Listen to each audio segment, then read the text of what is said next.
Kalau tunggu tuan minta dulu, dia akan ambil.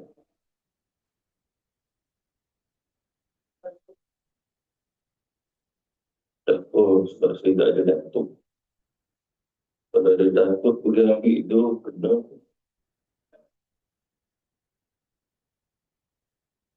Bismillahirrahmanirrahim. Alhamdulillahilladzi hadana lil-Islam wal-iman wal-ihsan. Walhamdulillahilladzi akramana bil-Qur'an. Walhamdulillahilladzi manna 'alaina bi-sayyidina wa habibina wa syafi'ina wa qurrati a'yunina Muhammadan 'abduhu wa rasuluhu wa huwa habibuhu wa sahbihi wa khaliluhu. Amma ba'du. Assalamualaikum warahmatullahi wabarakatuh. Ulama tanah air kita dikenali sebagai Tok Nabi, dan ulama-ulama pada zamannya dan juga ulama-ulama zaman setelahnya menyatakan dia seorang awliya, salah satu wali-wali Allah Subhanahu wa Ta'ala.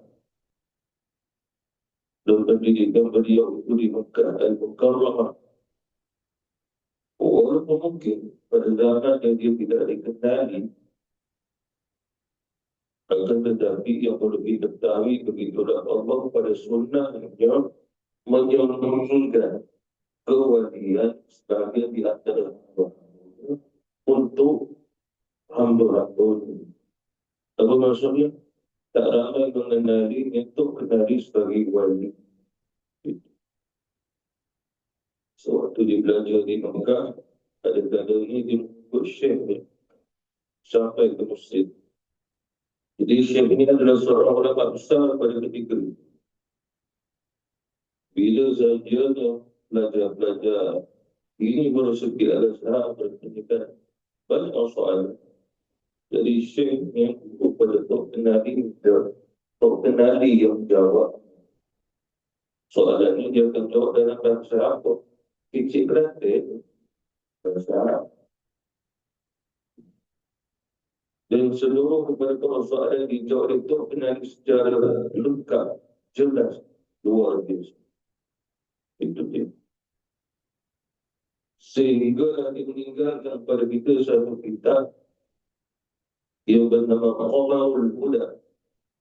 Jadi kita belajar dan mengajar kitab itu sampai ke satu bab, kata Tok Kenali dalam kitab ini, dalam penulisan itu, i'tibar aqidah ahlu sunnah wal jamaah tidak akan dikenal melainkan orang yang telah mengenal dirinya sendiri. Itu yang kita belajar dalam ulama kita. Man 'arafa nafsahu faqad 'arafa rabbah. Barang siapa mengenal akan dirinya, maka sungguh dia mengenal Tuhannya. Yang dimaksudkan mengenal dirinya tidak langsung dia kenal diri, tetapi melalui Allah Subhanahu wa Ta'ala. Bagaimana dia belajar melalui hidayah daripada Allah, sumber daripada Allah Subhanahu wa Ta'ala, itulah Quran dan juga Sunnah, dipelajarinya sehingga dia mengenal dirinya siapa. Ini menunjukkan bahawasanya tabiat manusia boleh lari daripada diri dia sebagai Abdullah. Sebetulnya manusia ini semua adalah Abdullah, adalah hamba Allah Subhanahu wa Ta'ala. Tetapi apabila manusia itu tidak mampu menyebabnya, maka dia bukan Abdullah. Dia akan menjadi hamba kepada yang dia sembah. Walau sekiranya yang disebabnya Uzza, maka dia akan disebut sebagai Abdul Uzza. Oleh kerana itulah di kalangan orang-orang musyrik, orang-orang berkata, ada yang menamai anak-anak mereka dengan Abdul Uzza. Ada juga di antara sahabat Rasulullah SAW yang mana bapaknya itu bernama Abdul Uzza, hamba kepada Uzza. Cuma soalannya sekiranya bapaknya itu Abdul Uzza, dia Islam, Adakah nama bapa dibuka? Jawabannya tidak. Mengapa? Kerana nama itu tidak memberi kesan. Oleh kerana itu dia sudah akidatul Islam. Sekiranya seorang kafir yang masuk Islam, maka tidak diwajibkan baginya untuk tukar namanya pada nama Islam. Tetapi hukumnya sunat. Bila sunat, maka tukarlah Abdullah, Abdul Rahman, itu. Namanya Thomas. Jadi dia pun tambah Abdullah Thomas. Walaupun bunyinya agak pelik, tapi itu nama. Adakah Abdullah Thomas itu memberi kesan? Abdullah saja memberi kesan. Thomas tidak memberi kesan. Mutuzami tidak memberi kesan. Kenapa? Agaknya segala yang baik, segala yang tidak kembali atau aktif buat akidah tidak memberi kesan. Yang memberi kesan adalah segala-galanya yang mempunyai hubungan dengan akidah mesti. Seperti mana contoh Abdullah itu memberi kesan. Oleh kerana itu dalam Quran Allah Subhanahu wa taala berkata di antara manusia itu wa'abadana taghut, sehingga mereka telah menjadi hamba dan menyembah taghut. Taghut itu syaitan. Syaitan tidak nampak. Lalu apa yang disembahnya? Khutwah di syaitan. Langkah-langkah perjalanan syaitan itu adalah untuk menyesatkan, maka langkahnya adalah lalu disembahnya. Seperti mana contoh tentang orang-orang ahli kitab, khususnya Yahudi. Dalam Quran Allah Subhanahu wa taala menyebut ahli kitab itu khususnya Yahudi telah menyembah rohib-rohib mereka. Tadi baca ayat di Madinah, lalu datanglah rohib-rohib tersebut. Ya Muhammad, kau mengatakan bahawa di antara kami menyembah rohib-rohib kami. Apa itu rohib? Tidak ada pula di antara kami menyembahmu. Lalu kata Rasulullah, itu bukan maksudnya firman Allah Subhanahu wa taala. Yang itu telah memberi makna yang bukan sepatutnya. Kerana dia memahami Zahir. Zahir ini maksudnya adalah bila dibaca, dia fahamnya itu. Sedangkan Quran tidak difahami secara zahir, difahami secara makna. Zahir itu belum masuk makna. Itu maksudnya seperti mana contoh mudah. Ia na'budu, hanya kepada kamu kami sembah. Mutus ya saudara. Ada dalam Allah. Jadi diberi makna hanya kepada Allah Subhanahu wa taala. Kita semua minta maksud beribadah. Itu apa maksudnya? Itu disebut makna. Tetapi diperhatikan makna iyyaka na'budu adalah nuwahidu, hanya kepada kami ingin, iaitu mengisahkan darju, mengharapkanmu, nakhafu, takut kepadamu. Itu maksud makna yang diperhatikan. Jadi Quran itu ada makna. Jadi perlu diambil pada makna, jangan diambil pada teks secara zahir. Lalu rohib jadi faham secara zahir. Tidak ada siapa di antara kami, maka orang Yahudi, yang menyembah seperti kata dia rohib. Terus semua berkata, depan kepada Allah. Yang dimaksudkan di sini adalah apabila kamu, wahai rohib, berbicara, lalu kamu menolak, lalu kamu menyuruh di antara kamu agar jangan percaya, jangan beriman kepada, jangan mengikut.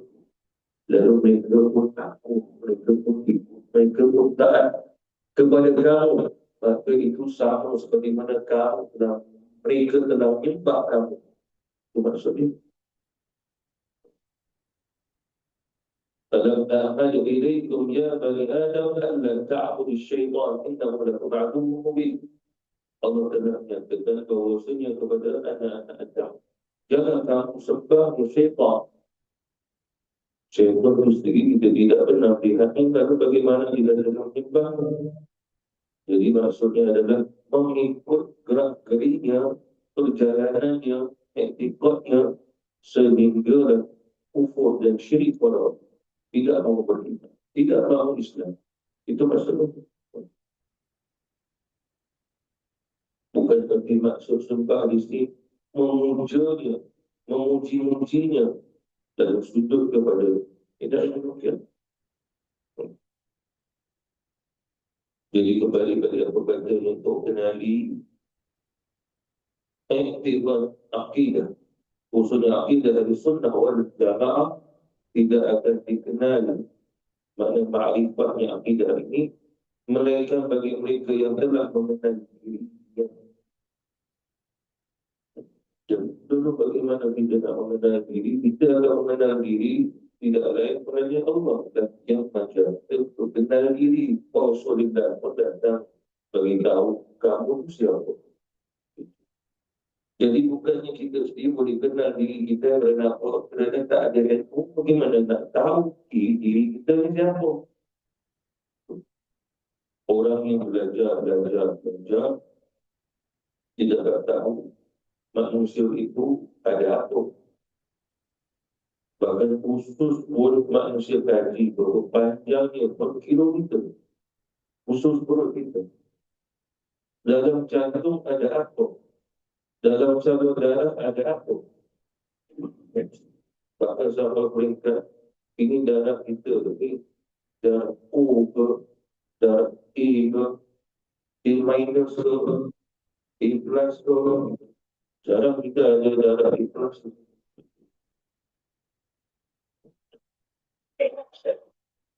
Dan di O ke ada.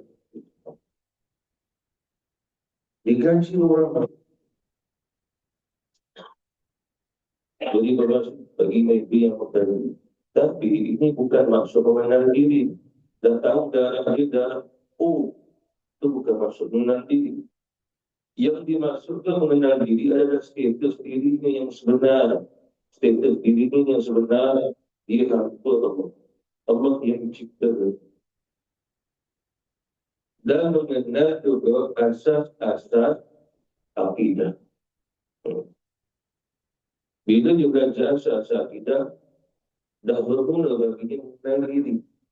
Kerana perjalanan kita sebagai orang Islam, perjalanan tapak permulaan adalah tapaknya akidah. Akidah itu adalah perjalanan iktiqad bahawasanya Allah Tuhan dan tiada Tuhan yang Allah itu secara asas, secara fisik. Walaupun itu ada di antara kita yang mengenal diri yang sangat-sangat hebat cara dia mengenal. Sehingga dengan itulah dia hampir kepada Allah Subhanahu wa ta'ala.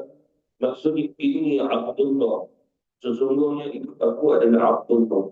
Itu status hakiki. Walaupun dia ada nama, itu bukan diri dia. Contoh dalam Islam beragama orang nama Yusuf. Tapi bukan semua nama Yusuf lebih sama. Tetapi semua yang bernama Yusuf hakikatnya adalah Abdullah. Abdullah itu sama. Yusuf tidak sama sekadar nama. Tapi Abdullah itu tak disebut sekadar nama. Betul-betul diri dia. Itu bukan nama. Diri dia, status diri dia adalah Abdullah. Oleh kerana itu Allah Subhanahu wa ta'ala beritahu kepada Nabi Isa. Sehingga Allah Subhanahu wa ta'ala ilhamkan kepada Nabi Isa. Ini Abdullah wa atani al-kitab. Sesungguhnya aku adalah Abdullah. Allah beri kepada kita. Cuma sewaktunya Nabi Isa dia berbicara demikian, dia belum jadi Nabi. Usia dia masih usia muayyan. Dan bidangnya apa maknanya? Dan Allah berkata, demikianlah kami tunjuk kekuasaan kami melalui Maryam dan juga anaknya Isa. Apa maksudnya?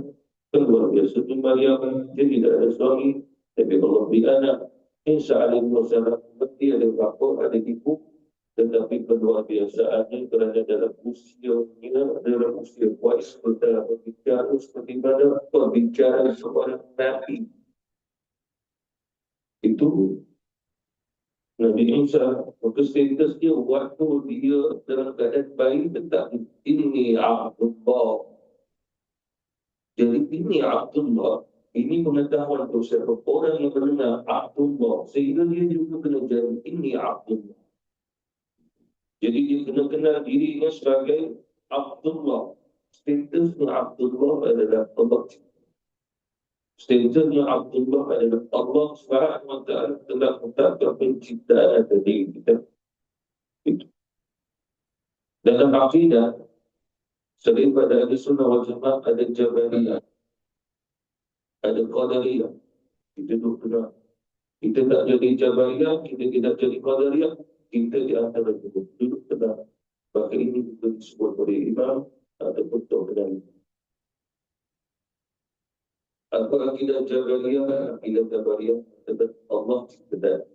Itu betul. Tapi kita tidak ada pilihan. Kalau sekiranya subuh ni, kita tak solat, Allah dah tak ada. Tak ada pilihan dah. Memang tak ada solat. Walaupun dah dengar azan. Kencang pendapat dia. Apa maksudnya? Kita tidak ada pilihan. Kalau dah buat salah, tak ada pilihan. Mesti buat salah. Tak ada pilihan. Padahal boleh memilih. Contoh, ini air yang bersih. Ini air yang kotor. Soalannya, kamu nak minum yang mana? Mestilah air yang bersih. Ini kita tanya Jabariyah. Kalau itu ada ikhtiar, ada pilihan, bagaimana kamu beriktibar apa yang Allah takdirkan? Tidak ada pilihan. Ini kamu boleh memilih air bersih atau air kotor untuk diminum. Apa maksudnya di sini? Kan ada pilihan. Ini menunjukkan air bersih Allah takdirkan untuk diminum. Air yang kotor Allah takdirkan dia wujud. Tetapi ada pilihan kita nak minum atau tidak. Itu dekat India dalam Sungai Gangga.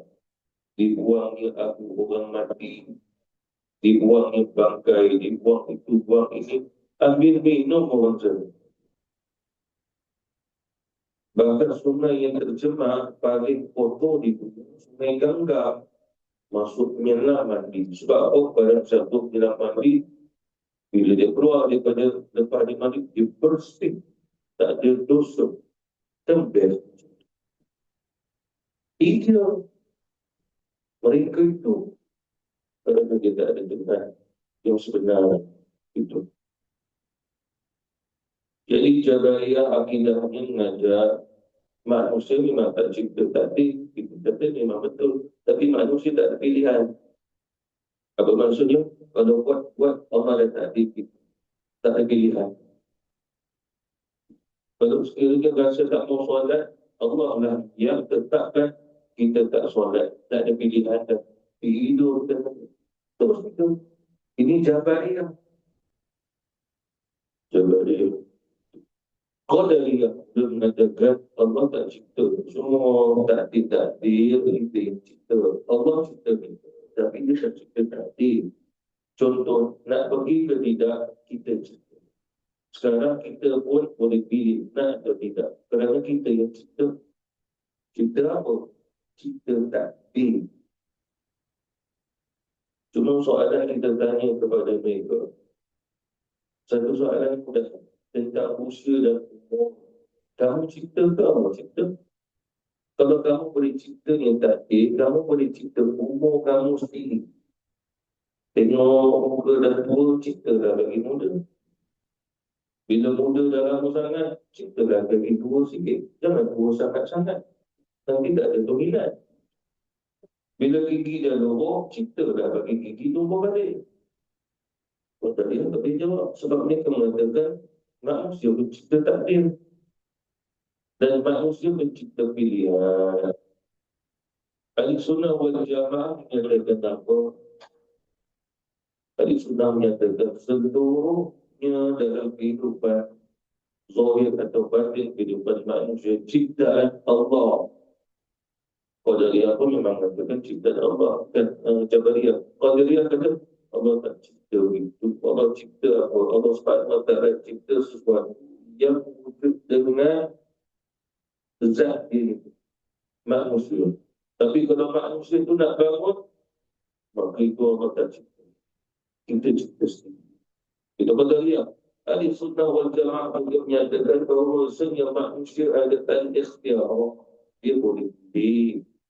Jabariyah kata tak boleh pilih. Qadariyah kata ya manusia lah yang cipta pilihan itu. Manusia yang cipta pilihan itu. Ahli sunnah wal jamaah mengatakan Allah dan qadar Allah cipta, Allah tetapkan. Bahkan ada yang pilihan Allah yang cipta, Allah yang tetapkan. Kalau tak ada pilihan, maka memang tak wujud untuk kita memilih. Bahkan sejarah terangkan itu.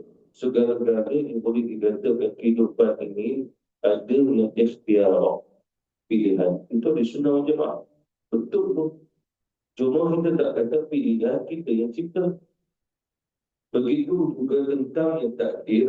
Yang kita beriman Allah yang tetapkan segala-galanya. Kita hadir pada pagi ini. Ini Allah Subhanahu wa ta'ala yang tetapkan sebelum Allah cipta kita. Dia dah tetapkan. Kita ada ikhtiar. Boleh saja kita tidak mahu datang.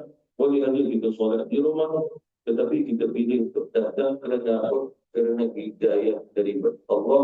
Kerana kita faham pada jemaah lebih utama berbanding solat di rumah.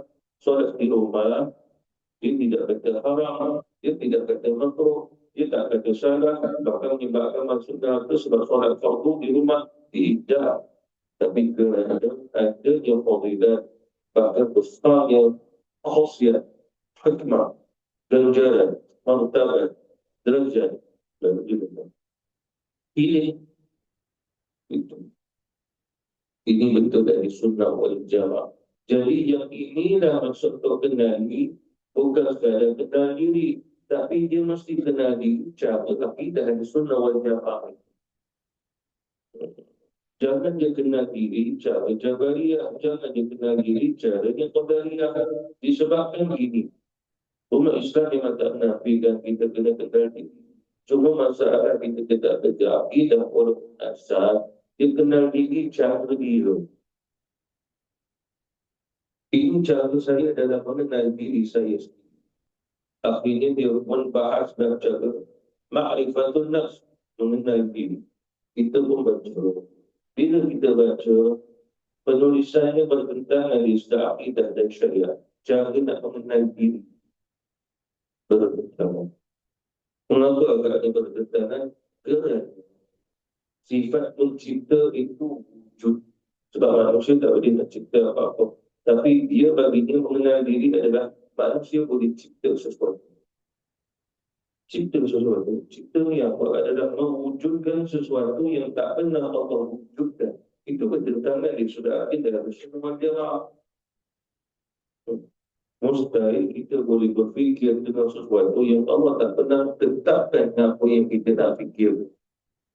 Seperti mana contoh, satu gambaran, walaupun dikhayalkan dengan satu gambaran, ada warna-warninya, kita tak boleh kata ini semua Allah tak pernah cipta, kita yang cipta. Tak kena mengenang Allah Ta'ala ni.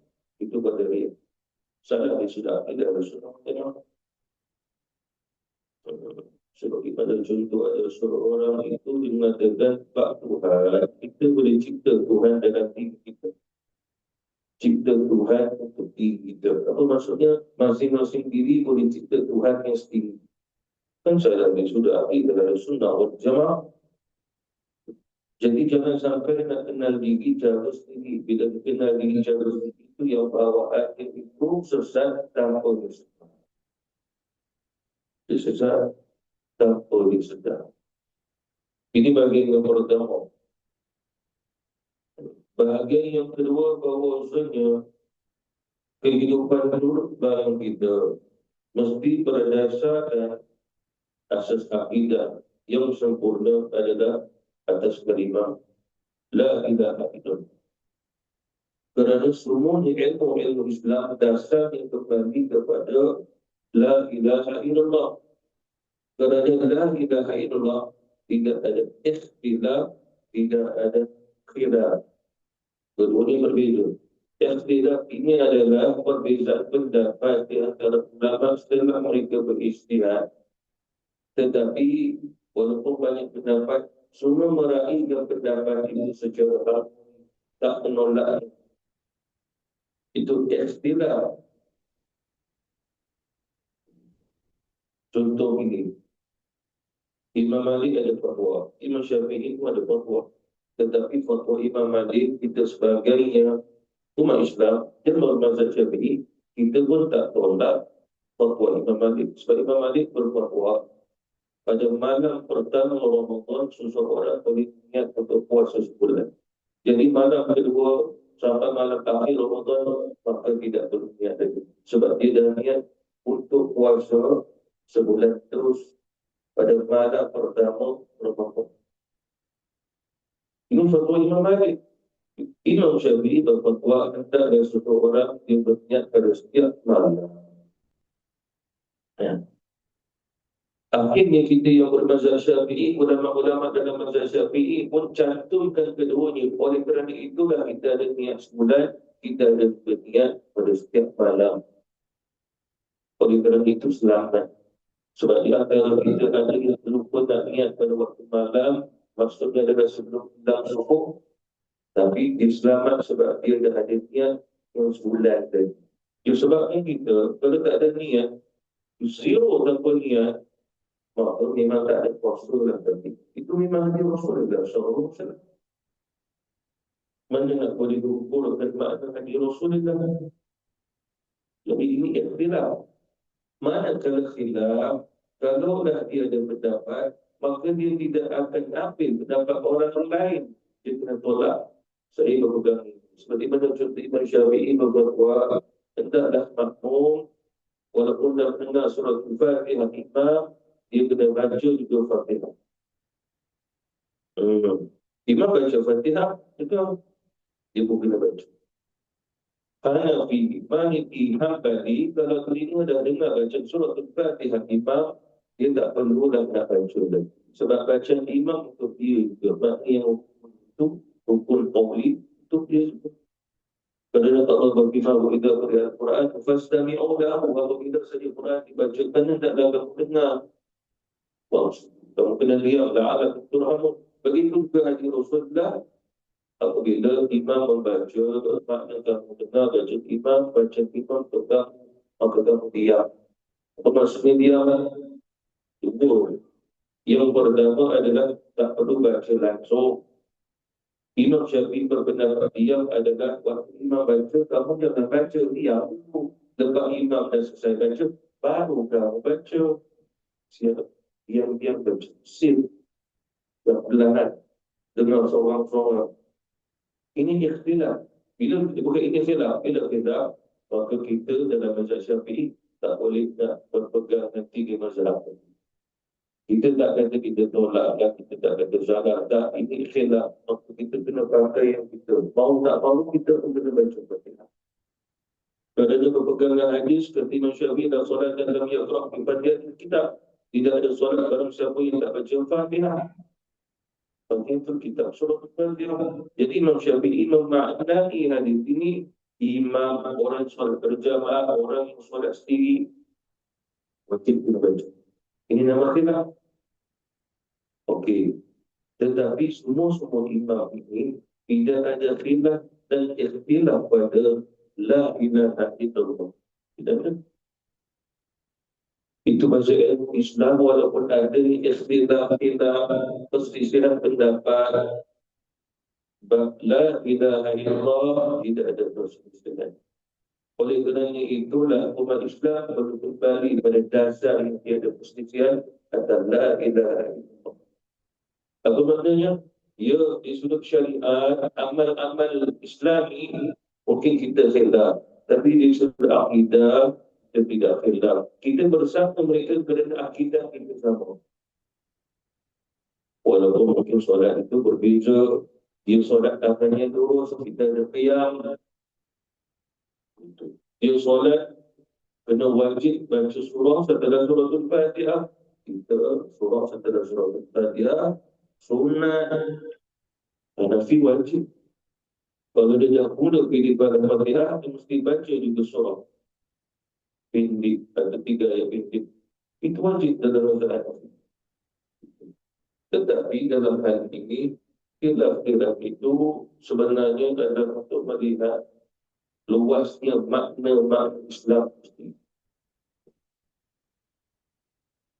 Walaupun begitu, memahaminya akan kalimah la ilaha illallah kembali balik pada ma'rifatun nas, mengenal diri. Mengenal dirinya pula melalui sumber-sumbernya. Quran, Sunnah, ijma' ulama, qiyas, itu sumber-sumber dari Islam. Yang paling utama adalah Quran dan juga Sunnah. Oleh kerana itu dikatakan seseorang tidak akan mengenal di Quran, melainkan dia kena kenal dulu apa yang diijma'kan oleh ulama dan akidah dan juga syariat Islam. Sebab ijma' ulama itu perlu diutamakan. Apa maknanya?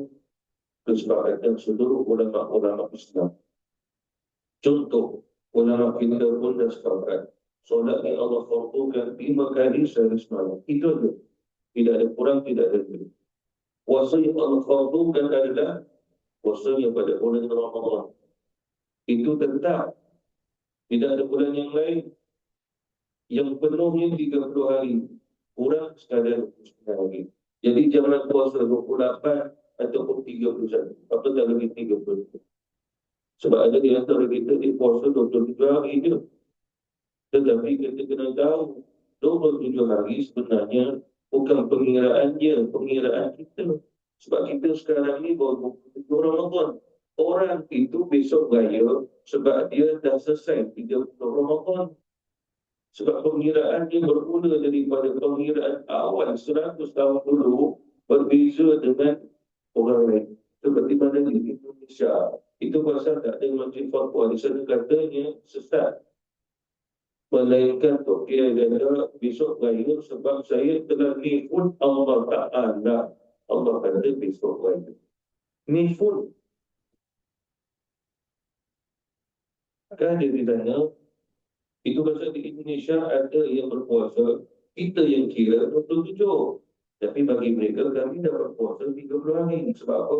Dah 100 tahun pengiraan dia sudah sisir dengannya Indonesia. Sebab apa? Indonesia dia ada kebangsaan dia, kerajaan dia tarik. 100 tahun dulu belum ada ni Indonesia ni lagi. Yang betul seperti mana kerajaan hari ini, dulu ulama-ulama ada. Ulama-ulama besar. Jadi pengiraan mereka melalui sebelum adanya kemasukan kalender. Bila masuk kalender, selisihlah dengan apa yang dibawa ulama-ulama itu. Dan mereka ada hujah, mereka ada kitab. Dan mereka berpuasa tetap untuk penuh 30 hari. Pengiraan mereka, bukan pengiraan kita. Kalau pengiraan kita kata mereka barunya 27-nya. Sebab kita sekarang baru 27 Ramadan. Besok dia dah raya.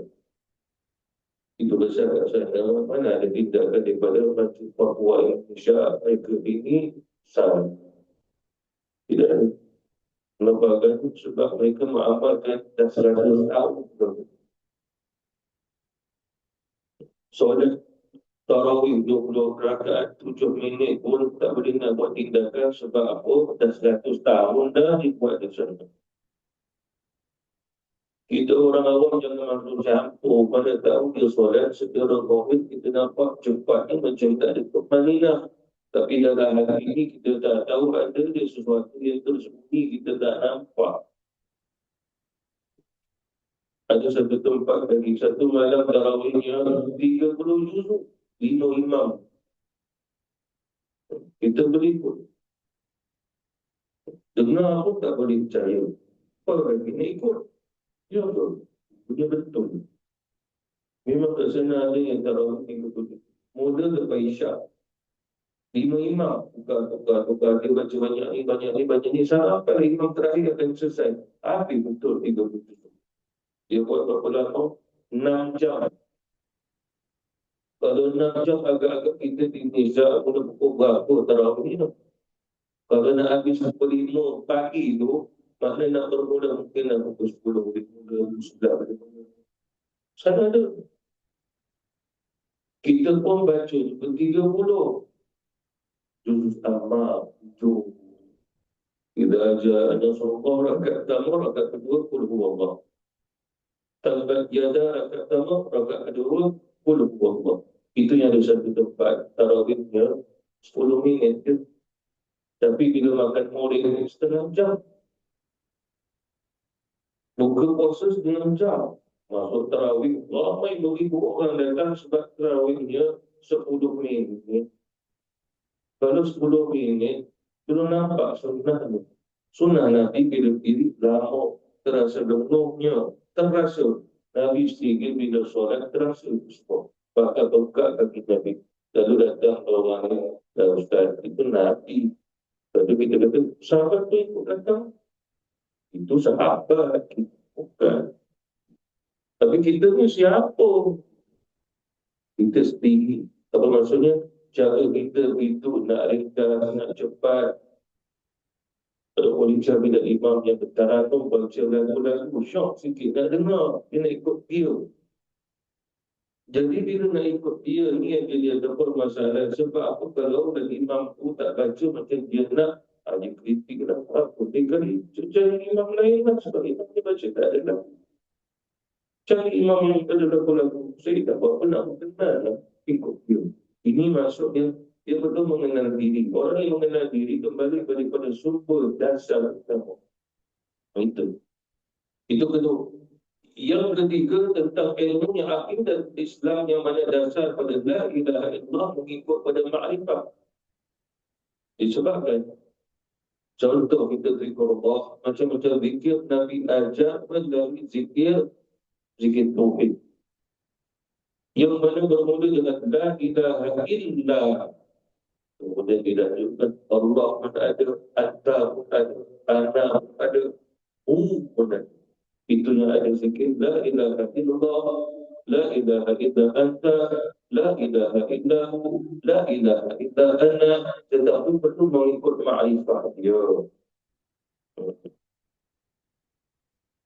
Orang macam kita zikir banyak-banyak yang ada la ilaha illallah, la ilaha illallah. Ataupun la ilaha illallah tambah wahdahu la syarika tambahan. Tapi ia mesti wali. Wali ini bukan kita cipta. Zikir-zikir akidah mesti melalui tauqif Rasulullah sallallahu alaihi wasallam. Sebab Nabi dapat zikir akidah, zikir tauhid ini daripada Allah Subhanahu wa taala. Seperti mana contoh Rasulullah berkata, "Barang siapa membaca la ilaha illallah wahdahu la syarika lahu, ilahan wahidan, ahadan samadan, lam yalid wa lam yulad wa lam yakul lahu kufuwan ahad." Maka Allah memberikan ganjaran pahalanya 40,000 pahala. 10 kali dibaca 40,000 pahala Allah beri. Seperti itu.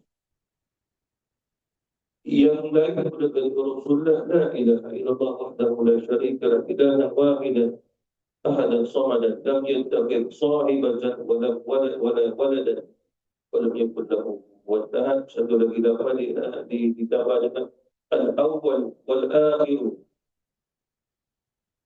Lalu kata Rasulullah, orang yang baca 10 kali mendapat ganjaran 2 juta pahala. Satu riwayat 1 juta pahala. Baca 10 kali. Untuk satu subuh saya baca dan hadis ini, barang siapa yang baca la ilaha illallah, waktu dah selesai, takji ini datang tak salah. Dia kata, Ustaz, kalau dah 1 juta tu jadi ringgit Malaysia, subhanallah.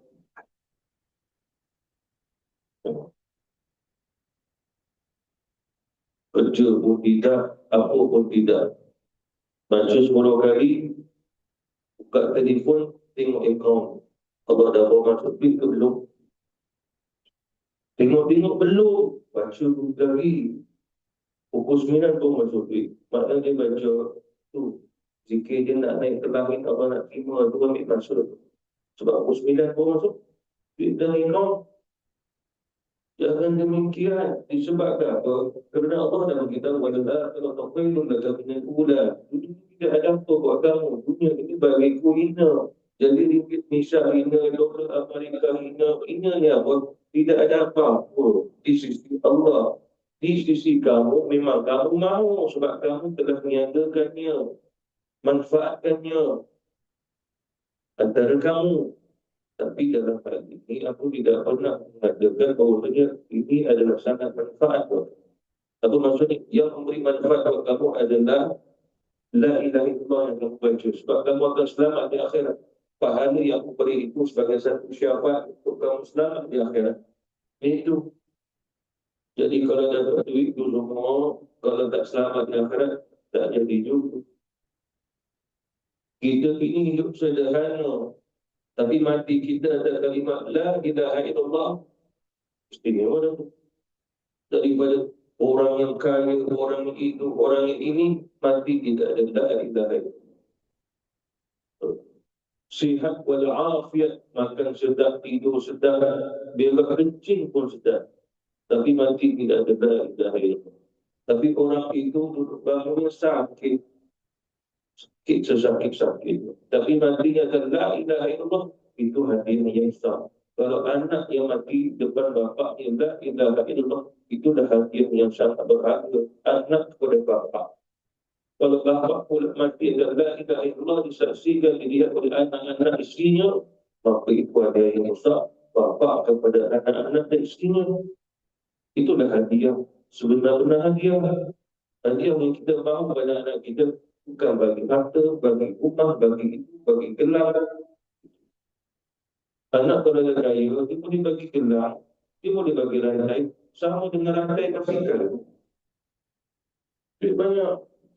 Tetapi yang sebenar hakikatnya adalah biar anak kita bagi hadiah lebih berharga. La ilaha illallah.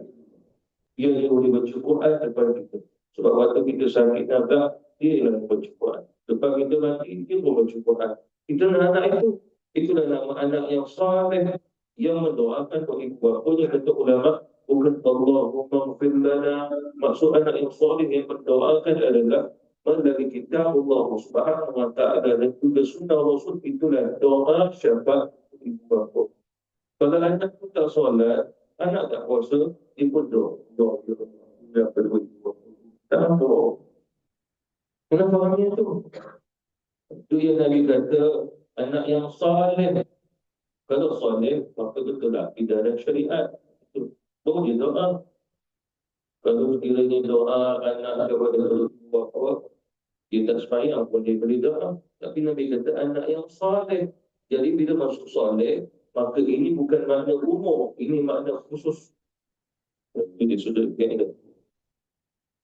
Jadi yang pertama Nabi dah ajar, la ilaha illallah. Cuma dalam Quran Allah Subhanahu wa ta'ala mengajar kita selain pada fa'lam annahu la ilaha illallah, juga la ilaha illallah. Itu zikrullah. Yang lain seperti mana tasbih Nabi Yunus, la ilaha illa anta. Tambahan subhanaka inni kuntu minadh dhalimin. Itu juga dalam zikrullah, itu juga zikir tauhid. Jadi zikir tauhid bukan sekadar la ilaha illallah, la ilaha illahu, la ilaha illa anta. Cuma seseorang itu berzikir dari ma'rifat. Kalau dibaca la ilaha illallah, dikenalnya illallah itu. Kalau dibaca la ilaha illahu, dikenalnya itu apa maknanya. Kalau dibaca la ilaha illa anta, maka dikenal sungguh anta itu untuk siapa? Untuk Allah. Zikir permulaan untuk kita awam dan berguna mata baca la ilaha illallah. Seterusnya la ilaha illallah. Zikir kemudian yang lebih tinggi lagi musyahadah la ilaha illa anta. Macam seperti mana kita melihat Allah dengan hati kita, dia dan Tuhan melihat anta terus pada Allah. Bukan hu dan Allah ada anta terus. Contoh Allah uji kita sakit sehingga kita hanya nampak Allah, kerana kita tak nampak air. Waktu Allah uji kita sakit, sebenarnya ujian yang berat sakit agar terbukti untuk memandang Allah. Itu yang Allah uji kita sakit. Maka ubat tak sihat, duit dah habis. Ubat kita penuh ilmu, tak sembuh-sembuh. Tidak lain kerana Allah nak kita melihat dia dengan cara ini. La ilaha illa anta itu adalah satu musibah yang besar. Oleh kerana itulah Nabi Yunus, bila Allah uji dia, betul-betul dia la ilaha illa anta. Ujiannya sangat berat sebab dia ditelan ikan yang susah. Kalau kita ditelan ikan agak-agak ni kita hidup itu tidak. Tak ditelan mati. Apa tak lagi ditelan ikan. Jarang kita dengar ada orang ditelan ikan. Sebab ikan pun tak mau orang. Ikan mahu ikan kembali. Dia pun telan ikan, dia telan udang, dia telan ketam. Orang ni tak mahu telan. Yang telan tu ikan cerung je. Tapi dia tak telan semua. Dia fikir dia makan tangan dia. Sebab bagi dia tangan dia sedap. Tapi tak sedap. Busuk. Itulah ilaha illa anta maqam musyahadah. Tetapi ulama kita kata ada lagi sikit, tapi mungkin bukan untuk kamu, bagi ahli hakikat dan sampai peringkat la ilaha illa anta.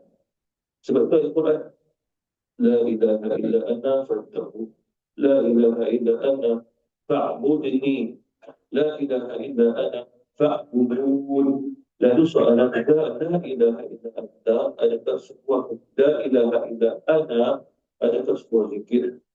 Tapi bukan untuk dizikirkan kerana mencapai maqam. Sebab makna la ilaha illa anta, tiada Tuhan yang sebenarnya melainkan aku. Kalau kita zikir demikian, orang akan kata kita sesat, berkena kafir ke agama. Sebab zikir subuh untuk Imam ajar, la ilaha illa anta, la ilaha illa anta, tiada Tuhan melainkan aku. Jadi kan dah namanya sesat. Allah adalah Tuhan. Semua mengaku aku lah Tuhan. Kan sesat tu. Itu semua masuk naik terak ramai-ramai. Saya dah ada lagi dah kaedah. Jadi maksudnya itu zikrullah, tetapi kita belum sampai pada maqam untuk membaca. Kalau kita baca untuk keluar daripada fitnah, baca sendiri-sendiri. Jangan baca sendiri daya umum, nanti orang kata kita sesat. Tapi la ilaha illa anta adalah zikrullah. Dia dan Tuhan melainkan aku. Kita membaca dengan apa yang Allah wahyukan kepada Rasul. La ilaha illa anta. Rasulullah juga mendapat la ilaha illallah. Nabi juga mendapat la ilaha illallah.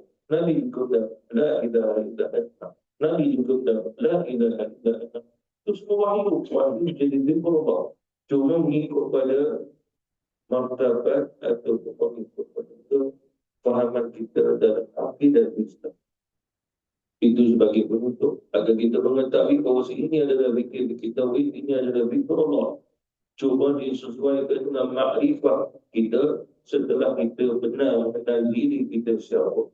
Jangan sekadar kita banyak zikrullah tetapi belum kenal diri. Maksud belum kenal diri adalah walaupun banyak zikir, banyak solat, masih ego, masih sombong, masih hasad dengki, makin tak suka orang. Dia sepatutnya dengan daging banyak zikrullah, la ilaha illallah, makin jadi sayang kepada manusia. Kalau dia buat salah, maafkan dia. Kalau dia tak pandai, dia bodoh, ajarinya. Jangan disalah-salahkannya. Lebih mana kesalahan diri pada kesalahan orang. Maka itu betul la ilaha illallah, kesal. Tapi kalau sekiranya dia banyak la ilaha illallah, aku ni tak lupa, aku ni buat itu. Itu bukan. Itu kuat ni.